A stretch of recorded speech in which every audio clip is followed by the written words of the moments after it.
Trying to deny his thoughts, the still frames in his mind continued its assault on his brain.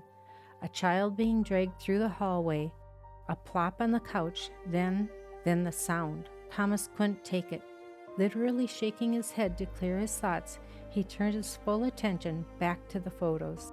He wanted to get the horrifying scene out of his mind. Hello, welcome to In My Words. The book I am reading from is titled The Monster We Call Dad by D.A. Riles. This book is not intended for young readers. After each reading session, I will briefly give information about a chosen plant. I hope through my words you will gain insight, knowledge, and a deeper appreciation and understanding of this mysterious and intricate world. Though the road may be long and hard, compassion and beauty can be gained through the enjoyment of nature and experiencing its wondrous gifts. Thank you for joining me. Chapter 18. In Need of a Doctor. Bang, bang, bang is the sound that Tomas heard, not the soft rapping that Jane actually had done.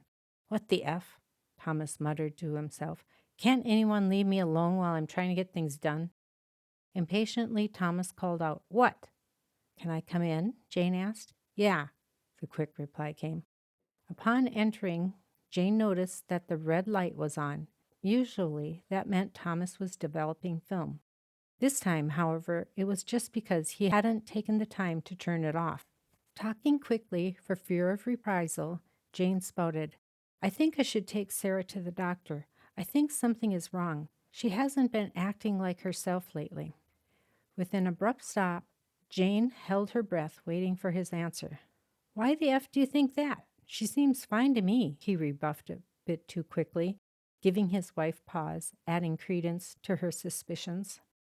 Tomas had been in a decent mood only a moment ago, and now she could see his simmering anger begin to surface.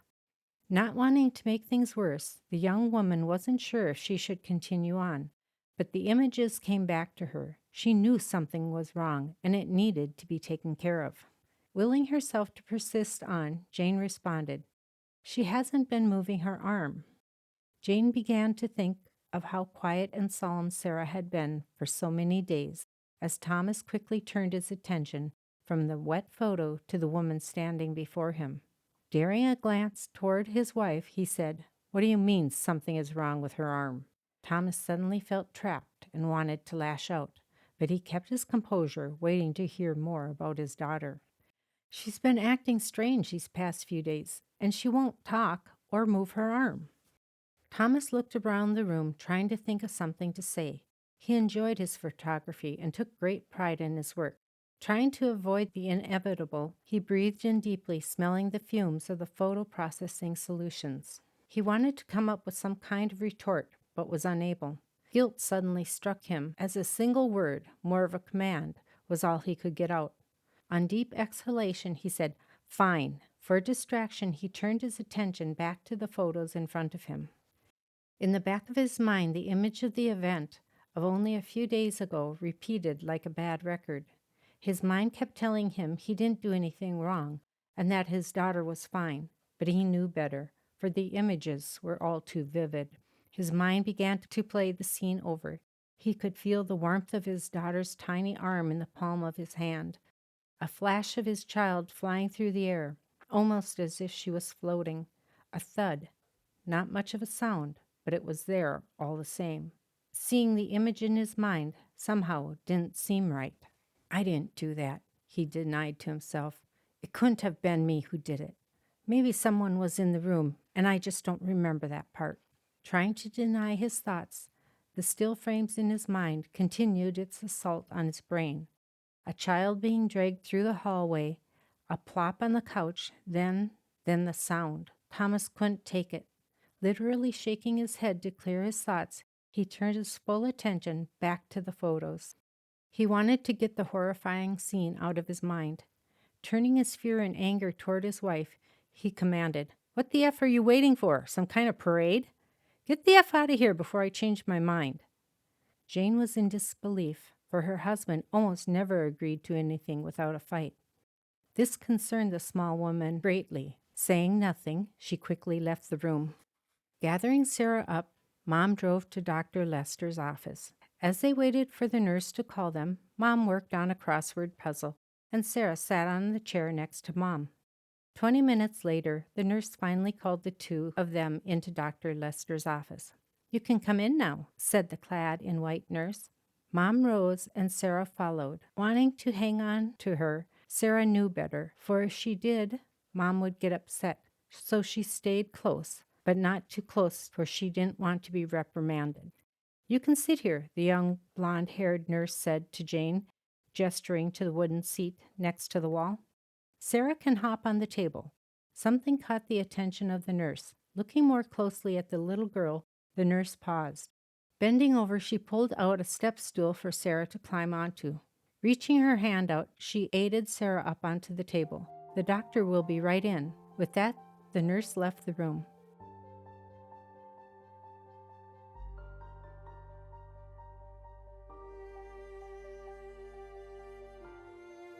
Today's highlighted plant, Napaea Dioica. I hope I am pronouncing that correctly. It is also known as Glade Mallow. The zones for Glade Mallow are zones 3 through 8. The height ranges from 4 to 8 feet. The width of the mallow is approximately 2 to 3 feet. It generally blooms from June until August. The color of the flower is white. It likes full sun or partial shade. For myself, I find that Napaea grows pretty much anywhere that I place it in our yard, and it definitely grows to 8 feet. For spread, I find that it spreads easily, but not invasively. The flowers are somewhat fragrant. It's very low in maintenance. When I plant it in my area, it stays in clumping form. It can spread out a little bit, but that is very easily taken care of. This plant will tolerate wet soil or dry soil, at least from my experience. I know that a lot of times the Glade Mallow is said to grow in moist and wet areas, but as I have said, once it's established, it just grows wherever it has been planted, including in drier areas. I have one planted next to a rose bush. I have another one planted in a raised bed. I also have some that are just scattered around our area. Because I think they are just so pretty and they have a dramatic effect in the areas that they are growing, I love having this plant growing wherever it looks appropriate. At one time, and I don't know if this is still pertinent, but these plants were said to be either endangered or were rare. I don't know if this is still the case, but I find that they are so easy to grow and care for, and so majestic, that I don't understand why they would have been or are still on the list. I hope that they are now reestablished and are doing just fine, but I am uncertain for either way. For pests, I have never seen a pest on a plant ever. I have had my plants for nearly 27 years. I have never reseeded these plants nor had to purchase new, for they are easy to transplant and easy to keep growing. When I have transplanted the plants, I just dig up the clump, plop it into a hole, which I had dug, watered it, and then allowed it to take root and grow. One of the things I like about Napaea, I really hope I'm saying that correctly, is how large they are and how almost tropical or prehistoric that they appear to be. It's as if they're growing from a long time ago when things grew to immense sizes. To me, it's just amazing, and I really, really enjoy the leaves. The Napaea is a perennial. As I said before, I'm probably pronouncing Napaea incorrectly, as I'm sure you have noticed throughout this video. Anyways, the Glade Mallow, which is much easier to pronounce for me, as you will see in the photos which I took of my own plants, the flower stalks tower over the plant. So when I say that Glade Mallow grows to 7 or 8 feet, that doesn't take into consideration the height of the flower stalk. And for me, that's just another reason that I really enjoy this plant so much. There are so many good things that this Glade Mallow plant has going for it. It's enormous, it's easy to grow, and has no pests, and it's non-invasive. So anyways, for today's highlighted plant, it is the Napaea Dioica, also known as Glade Mallow. And remember, anytime you plant any plant anywhere, they take in carbon and give us oxygen. So just plant nearly any plant, nearly anywhere, of course, abiding with your local laws and restrictions, but just do it. They have so many benefits for us. Thank you for joining me. Please like, share, and subscribe. I look forward to having you join me again next time, where I will highlight another plant, and I will continue to read from the book titled The Monster We Call Dad by D.A. Riles, which you can purchase from Amazon.com. Thank you for having joined me.